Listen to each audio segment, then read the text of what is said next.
Comprendre aujourd'hui pour défier demain. Droit et justice, économie, santé et bien-être, sport, société.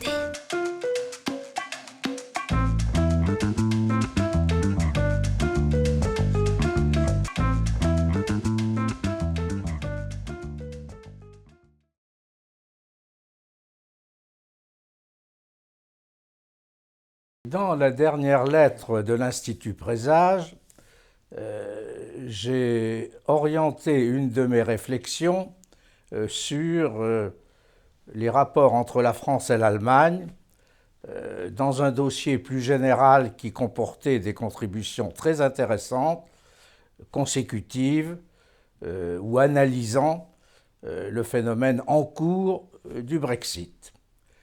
Pourquoi j'ai focalisé sur les rapports entre l'Allemagne et la France, qui restent les deux principales puissances en charge du destin de l'Europe?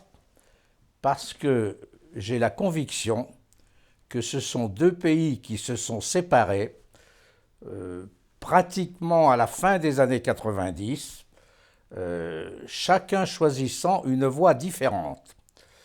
Les Allemands ont choisi la puissance de leur nation et les Français ont choisi le bonheur de leur peuple. Donc je souhaite aller un petit peu plus loin dans la réflexion sur ces oppositions, puisque l'année 2016 manifeste clairement cette dualité dans la recherche de la puissance des nations et du bonheur des peuples. La réflexion est assez courte.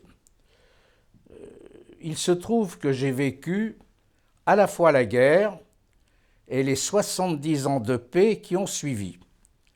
Donc je peux analyser quelles sont les réactions du peuple français dans la situation dramatique qui a abouti à la guerre de 1940 et dans la situation beaucoup plus favorable qui a abouti à la prospérité que tout le monde a l'air de dénigrer actuellement. Alors c'est vrai que cette prospérité repose sur un phénomène dit de mondialisation qui a certainement aidé les puissances émergentes, en particulier la Chine, et qui a nui considérablement aux classes moyennes de l'Occident. Ça, c'est un premier point.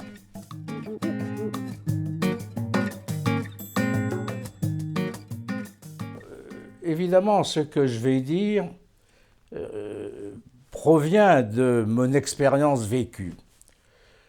Je me suis posé cette question pendant la guerre. Où était la nation française?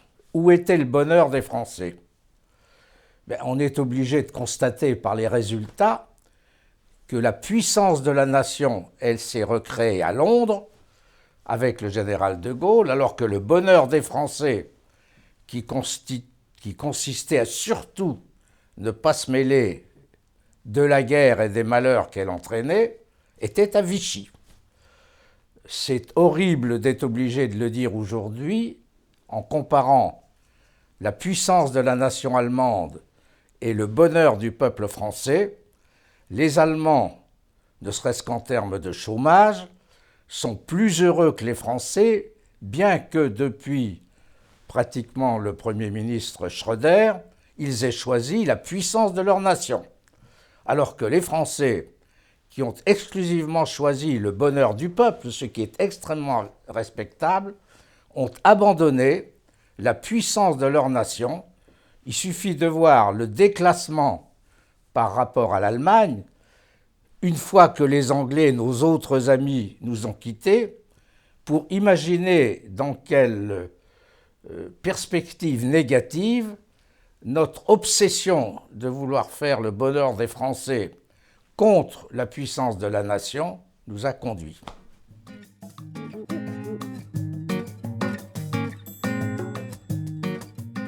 Il est évident qu'il faut se poser la question du temps long et du temps court. Alors attention, il y a dans le temps long une particularité, c'est qu'il peut être apparent ou dissimulé. le temps long apparent est celui qu'ont choisi successivement Gerhard Schröder et Angela Merkel pour reconstruire la puissance de l'Allemagne. Disons, ça remonte à presque 20 ans. Le temps long dissimulé, c'est celui que Jacques Chirac, à partir de 1993 jusqu'à son départ en 2007, a choisi un temps long dissimulé dans lequel, à force de vouloir faire le bonheur à temps court des Français, il a fait l'impuissance de la nation sur un temps très long, au cours duquel il a accumulé, par rapport à l'Allemagne, les divergences qui nous ont mis dans la situation de déclassement où nous sommes. Alors, je sais que Jacques Chirac est un homme très sympathique parce que, de temps court en temps court, il a donné l'impression de faire le bonheur des Français, y compris contre l'Europe dans le référendum de 2005 sur le plombier polonais. Mais à chaque fois qu'il a accumulé ces petites périodes de bonheur qui l'ont rendu affectueusement sympathique aux Français, il a fait déclasser la nation pour arriver à la situation que son partenaire en idéologie, l'actuel président de la République, a encore aggravé parce que lui, naturellement, il ne s'en est jamais caché, sauf dans les temps derniers, il est porté vers le bonheur des Français et certainement pas vers la puissance de la nation française. Je le répète, sauf depuis 18 mois.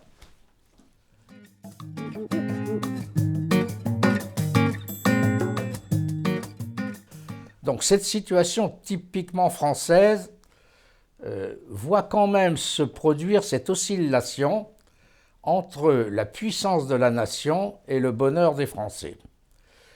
C'est certainement ce qui va occuper les 6 mois qui viennent jusqu'à l'élection présidentielle. Que va-t-on faire en France pour marier ce que les Allemands ont réussi à marier positivement de la puissance que la France doit retrouver pour ne pas quitter le monde? Elle peut s'éloigner de la mondialisation, mais elle ne pourra jamais quitter le monde. C'est ainsi. Il est fait de telle manière qu'il s'imposera, comme il s'est imposé il y a 80 ans au moment de la guerre. Donc, que va faire la France? On a 6 mois pour essayer de répondre et de traiter ces questions.